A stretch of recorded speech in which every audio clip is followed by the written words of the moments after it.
Welcome everyone, this is the Kobold Helper. So we got another D&D 5th edition house rules that make sense. Let's get started. Our first house rule is around resolving random encounters when the party is resting. Now let's start with a quick recap of a previous house rule I recommended. Having it be objectively known to your players that every time they choose to rest, and they can choose to rest whenever they want, but there will be a potential consequence of a random encounter. I have them roll a d12, and on a 1, it's a deadly encounter. On a 2, dangerous, and on 3, just a minor annoyance. If it's a long rest, I have them roll 3 times. But with knowing that there's this idea of that we could be attacked, it has to become a very thoughtful decision about when you rest. The idea that you don't want the party members just resting willy-nilly after every fight, because in my mind, it sort of cheapens the experience a little bit. And so for any players that are listening, I'm out this idea of we want to have our most glorious powers and we just want to, unleash on every combat. But the idea of, being in peril and really having to maybe decide to push forth, and maybe we're not at our strongest and can we still do it, can really be an engaging and fun experience. So just I would consider that as whether or not you agree with the DM having that approach. But anyway, the additional house rule that I wanted to add on top of that is the sequencing of this. To be very clear about, you might initially think, well, okay, fine, I have the encounter while we're resting. They resolve it, and then the rest completes, and then the players get their additional hit points, and they get their abilities back. And that's not what you want to do, because again, the purpose of it is to act as a potential resource drain. So if you are doing it before you apply the recuperations, then it doesn't serve that purpose.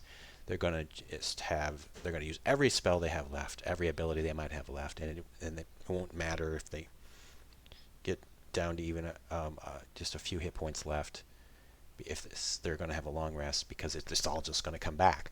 So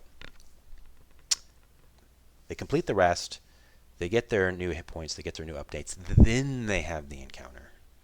And so now they have to, it's like, oh, do I really want to have to use this spell right away? I don't want to have to try to take a big risk and take damage right away, because we got a whole another new day of adventuring to go through. And so that's really what makes it have to become an important and thoughtful decision for the players to choose to rest. So have the rest, then the encounter is the key to creating that engaging, perilous sense of tension. Okay, that's our first one. Our second house rule that makes sense is the continuation of our series on trying to make each weapon have a unique feel and give it a specific tactical reason why you might choose to use it. So we're going to talk about bludgeoning weapons. So a stick with a big heavy weight on it that is just slammed into your opponent. So without a sharp edge that's trying to pierce or slice into you, it's all about the impact. So beyond crushing bones and rupturing body parts, how can we represent a uniqueness to this blow?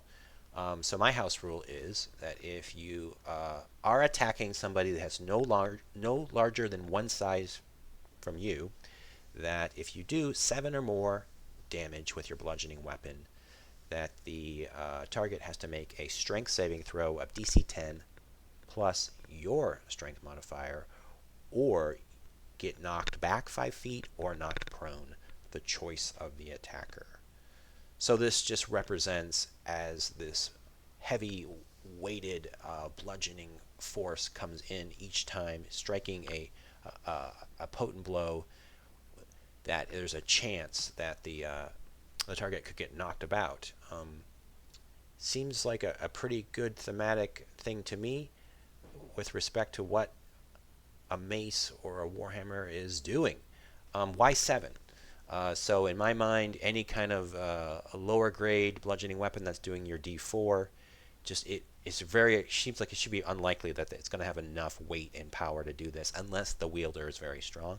But then you have your natural scaling as you have stronger weapons or even go into two-handed weapons and doing more damage. It just becomes more likely that the you might knock somebody about with each massive concussive impact. Then of course it also seems very important that who you're hitting is meaningful. If you're bashing a goblin, they might get knocked around on every blow, but if you're bashing an ogre, it should be much harder, and thus the saving throw. So there you have it. Adds a unique flavor that I think makes perfect sense for what your bludgeoning weapons are doing. Okay, that's all we've got for today. Bye.